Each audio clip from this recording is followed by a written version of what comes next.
today we're going to dive into my favorite position on the field, number eight. Obviously, we grew up in South Africa calling it eighth man, which was one of your first spelling problems, by the way. Like, where does the A, the G, the H, the T, eighth man, and blind spots aplenty. I always thought Morne du Plessis was the greatest rugby player that was ever born because I love the idea that he was all over the field. So number eights are all-rounders. In the cricket parlance, it would be your guy who does 50 runs and 5 wickets.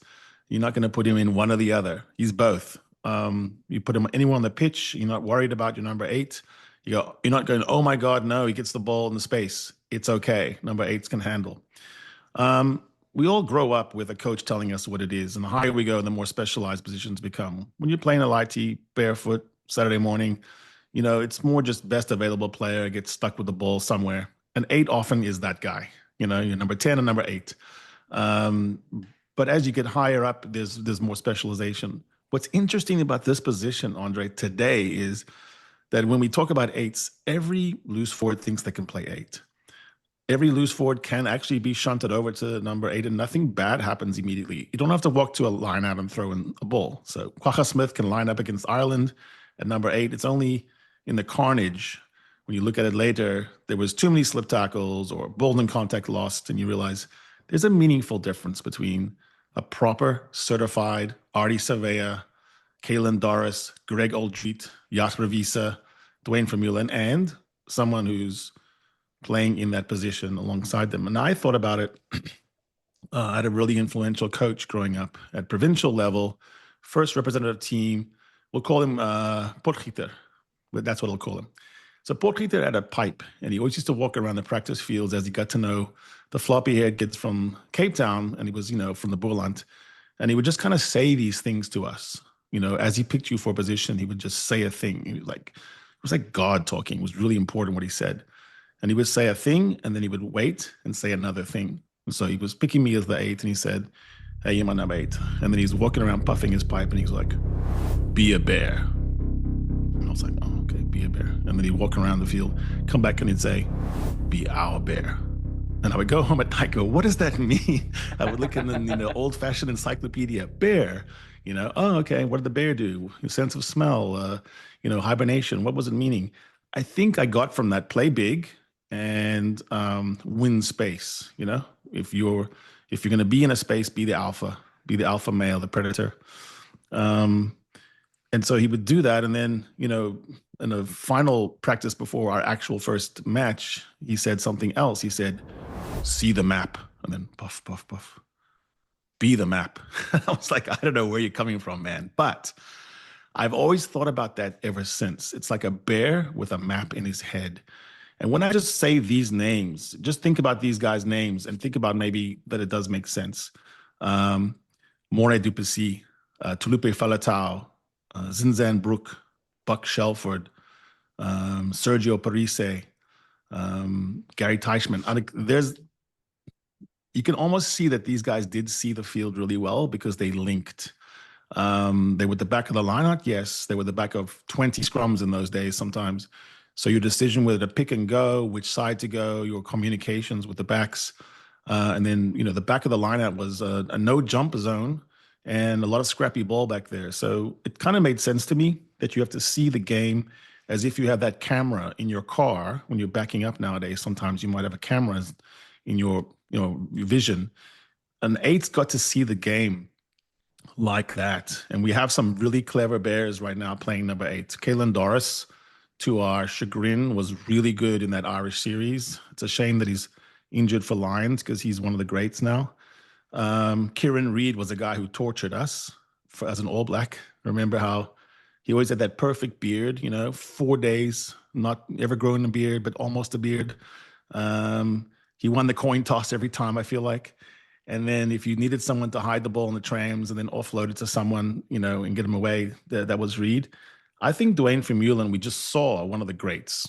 At his peak, Dwayne Vermeulen was just one of the best in terms of ball skills, ability to see the pitch, to know when to do something, to be both evasive and to win contact. So we have a problem, which is who's the successor in Springbok rugby to Dwayne Vermeulen? I mean, he still played in 2023. And, you got the feeling that if he had been just a little bit more healthy or had one less year on his legs, he would have started, continued throughout. But Jasper Wiese is the incumbent. And then we think now we have a host of people challenging, but I think it just comes down to a couple. Um, and also around the world, we see guys like Greg Oldreet that are classic eight, but we also see guys like Ari Surveyor, who's not really a classic eight. So, Andre, who do you think? I mean, you look at the world right now, and there was this sort of classic size of a number eight, 1.88 to 1.94 ish, between 108, maybe 120 kilograms. Some big heavy boys as well sometimes, like Wycliffe Palu or Kefu. But they all have to go all 80. I mean, your eight has to go 80.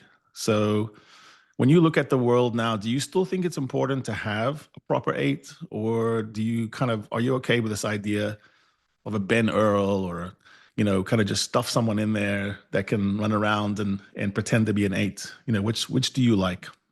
I think, Gary, it's funny you should mention that, the position you played was eight, because your other name's also the fixer, if I'm not mistaken. Yes. Yeah. Now, in those days, it felt like the eight had to go and fix the back's mistakes. He needed to drop back. He needed to go and pick up loose balls. He needed to go and clean rucks where the backs were looking at, are you going in or am I going in? The eight would go, I'll go in, boys. You get us in the next phase. And I think the game's evolved into a game where everybody needs to be able to secure ball. Everybody needs to be able to carry ball and secure ball through your ball carries. So I'm of the meaning where I think your eight needs to be able to play 6 and 7. Maybe not a classic 6 like we are used to, but that's also changing in the way that we are selecting teams. You don't have to be a Brousseau or Watson or, one of those true fetchers. Pocock, yeah. Pocock, those types of fetching sixes. So I think I prefer a eight that can do the jobs of the other Lucy's, but specializing in eight. I think where the difference comes in is if you're going to have an eight that can't jump in the line out, yeah, or is not a specialized line out player, that becomes a problem. And then obviously he's just a non-jumping eight. Or when he is changing positions, he needs to be able to know where the sevens jump. If he's jumping at 2 in the line out, or he's jumping at the back is an 8, or if they use the 6, some teams get a 6 to walk in on a 61 and to jump there. So I think that becomes a bit of an issue when you look at that. But playing wise, defensively for us, if opposition teams are setting up to kick a contestable, our 8 drops back early. Yep. To go and assist. So these role changes.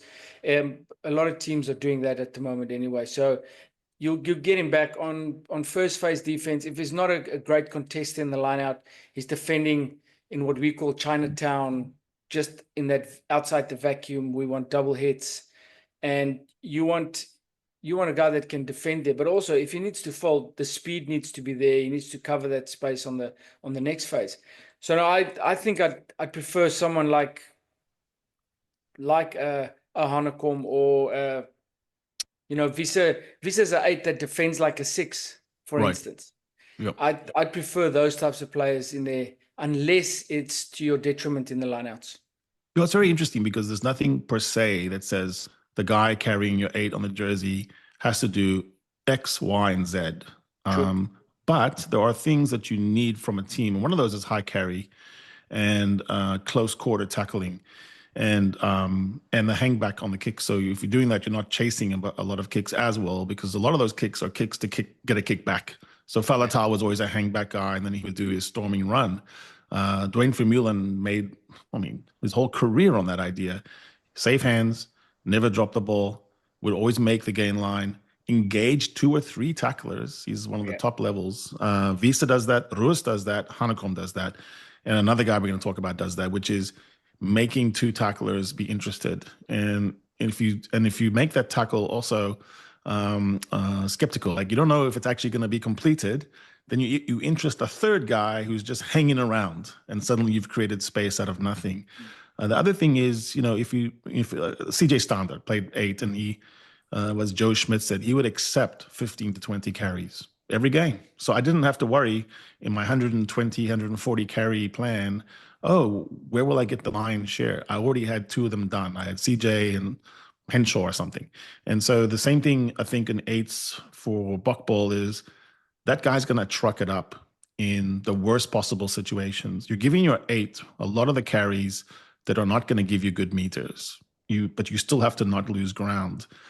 The famous moment in 2023 World Cup is Jasper picking from the base.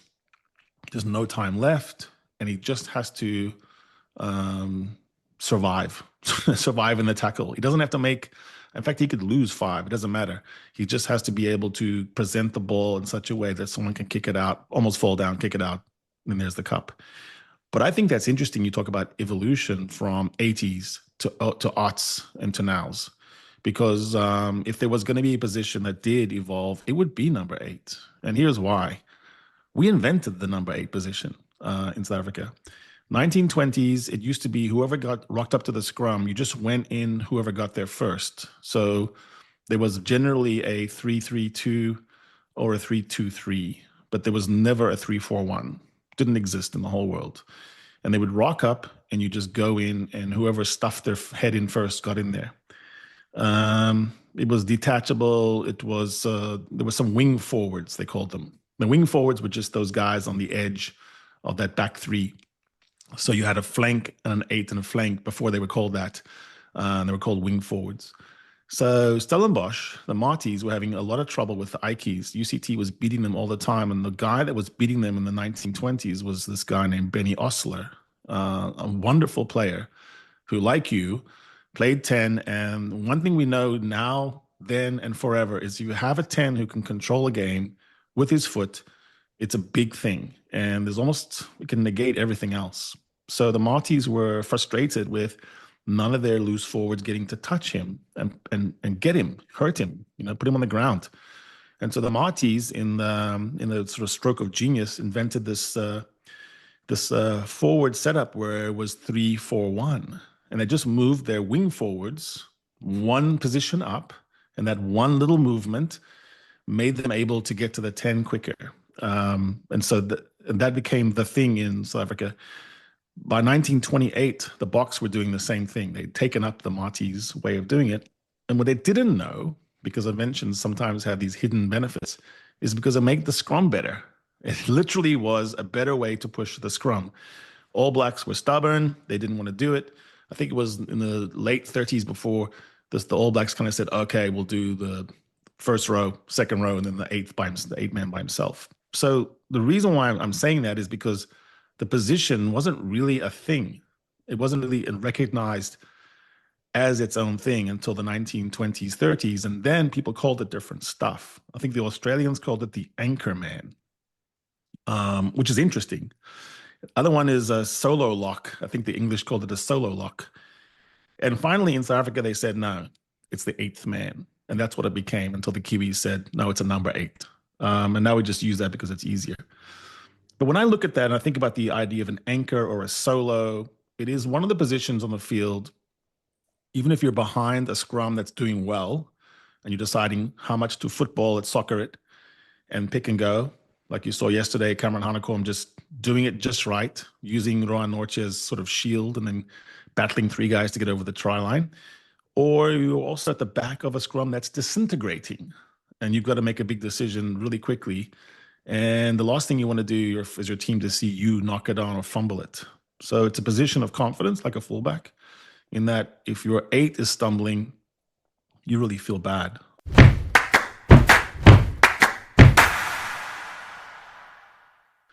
So we looked at the different sort of attributes, and one thing I thought about was there's no way getting around it. The way we play number 8s is they have to be able to carry and they have to be able to tackle.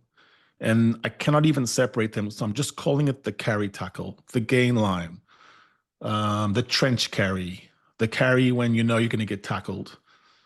We're putting that as a 40% of the whole because the way that everything is set up, you're not really saying to your tight headlock, or your loose head prop that you're going to get this many carries. You're going to look for it from your loose forwards, but you need your other two loose forwards. We're going to call the blindside flank the bouncer, the bar bouncer, and we're going to look at, a proper fetcher, a six as the bank robber.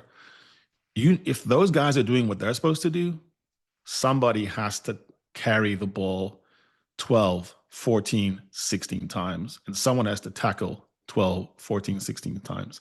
It's not always going to be the blindsider who does that. And sometimes you have to both do it. So there's no way around it.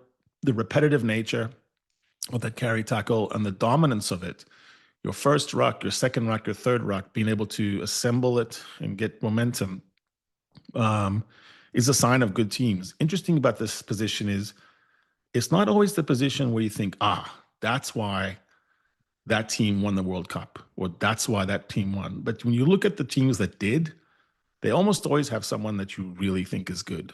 Kieran Reid, Dwayne Vermeulen, Lawrence Delaglio. I mean, it's like you literally think of the guy as sort of the man on the field who wouldn't give up.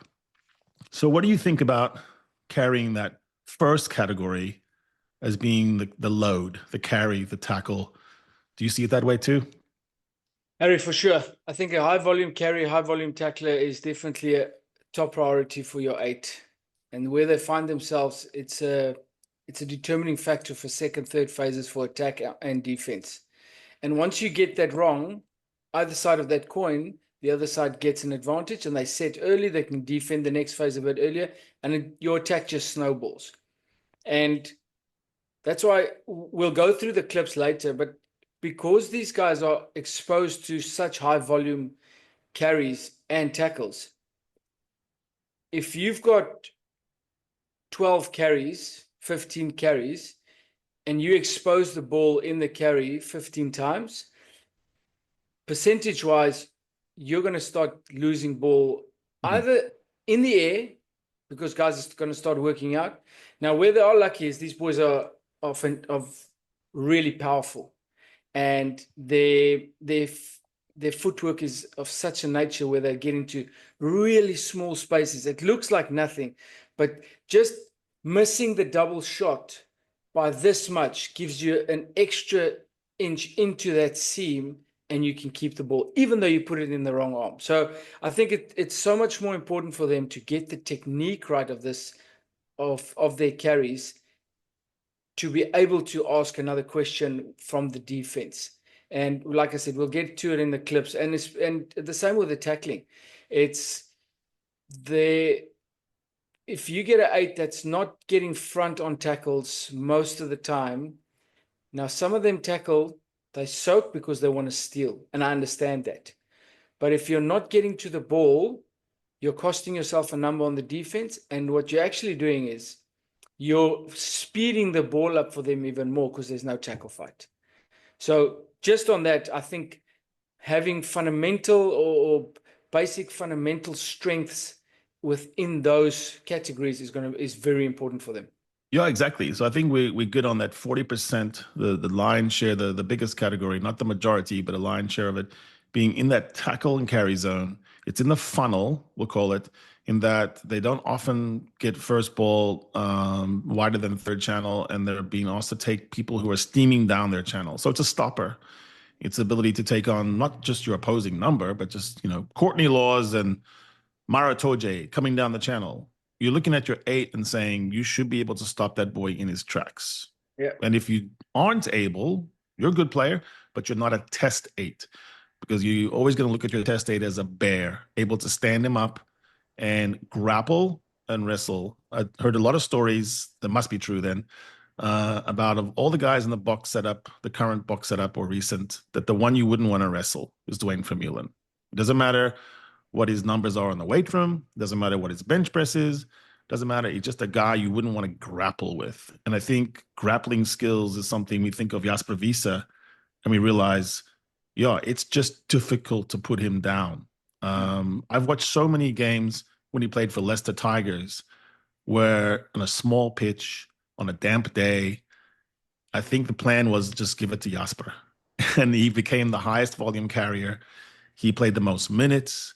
He was routinely voted one or two as the most popular player by the players in that league. So he's definitely a person that when he came into the setup, I didn't worry about this part. I thought on the carry and the tackle, and let's just include in that the quality of it, where you, like you said, engage two tacklers, or you present really well. The ball will be presented properly by your eight.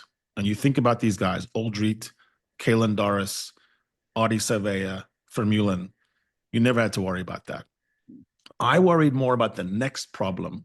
The next category I've got set up here is ball skills. You need your eight to be unusually good with the ball in hand, the ball in space, to not be a guy who loses the ball. And again, when you think about these old, I guess the great eights of the game, that does come to mind. These are good handle guys, Falatau, Morne Duplessis, Deichmann, Shelford, Parise. And I wondered when Jasper first came in, I wondered if he was looking around enough. Could he see? Did he have a map?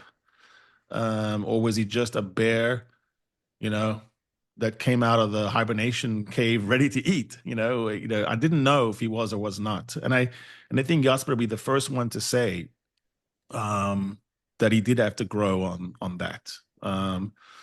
Talked to Kubas, his brother, recently, and he was joking about that. He said, "Yo, I'm teaching Jasper how to pass the ball." So it wasn't something they both grew up with around.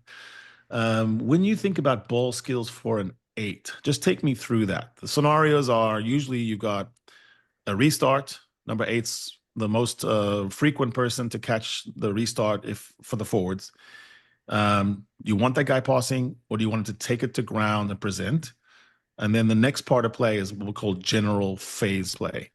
Just before we get there, do you think the skills of the eight, there was a bigger emphasis on that after, let's say, a guy like Bobby Skinstad and Joe Fanico started playing eight, showcasing skills that you'd normally see from backline players? Do you think that's where that category got put onto the eights list and said, now our eights need to, not to be as flashy, but they need to be able to do that? So Morne Duplessis was definitely a guy. Everyone who's watched him will know when he was playing on the field, Western Province with Rob Lowe, there was plenty of offloading. Didn't even call it offloading. Yeah. Over the shoulder passing, variety. But it seemed weird. Like people from New Zealand would say that's too loose. So that was the difference. I think you're exactly right. There came a time in history of rugby where that was considered normal. And I think it was with the advent of guys like Big Joe, where he could do all the proper stuff. Like no one would ever say Big Joe couldn't do it. But he was more interested in that one magic moment, the money ball. And if he could find it, he knew, and Bobby did too, that the game was going to be broken open. I think, what popularized it then around the world was this idea of an attack launched by forwards that suddenly included backs, that suddenly included forwards, included backs, and then how do you defend that? Whereas the idea of like, okay, now the forwards are mauling me, they're driving, and they're doing pick and goes, okay? And then over here, the ball's out wide, and we defend it that way. When you mix those two, it becomes, there was that moment where the scores all ballooned out, and then, defense won again, and now we're back in the age of attack. But I think I think you're right. I think that people now look for an eight, especially an eight, to have the skills to free the hands in contact, get through, and ignite something on the side. I'd love to see your eight has got to be an offloader because he gets so many carries. And if you're an attack coach that wants to avoid rucks, you want that eight to be able to get rid of the ball. He needs to do a lot before that, and that we'll get to. But I think the other thing we want to see is that when you've got eights running balls back at kick returns, you want your eight to be able to identify, firstly, where am I going to run into, right? But secondly, and this is to your point about the ball skills, you want an eight that can make a decision and then make the pass to the next channel off the, let's say, a kick that they read and they kicked it deep, one pass to the eight, doesn't just carry, identifies that their corner is narrow, makes a wide pass. And you get to run into a lot more space. Your next phase looks a lot different. So I think it's very important that your 8 has those skills. I think Visa, it's not something that I would put down and say this is probably one of his strengths, is a 10-15 meter pass. I think he can do it. I think he can do it both ways. But I think if he gets the ball in the middle, he's probably going to look to carry first. Yeah. He's not going to look to play the space unless the communication comes from the outside. Whereas I think there's different 8s that would try and get onto that outside and make that longer pass. So the offload skill is going to be important. I think also if your game model is your 8 to run inside the trams, they need to be able to get rid of pressure balls. So they might be the money ball. There's a good read from a back. If they get rid of it, you've got probably a 3-on-1. The good 8s, they hold their feet, they catch the ball early, they get rid of it. Typical great catch and pass skill. Whereas I think if you're a carrying 8, you're probably not going to take advantage of that opportunity. No, I love that you point that out, because it's not just the ability to do the action, it's the decision whether or not to do it. And the offload that wasn't offloaded, that, for a darn good reason, is one of the best things in rugby.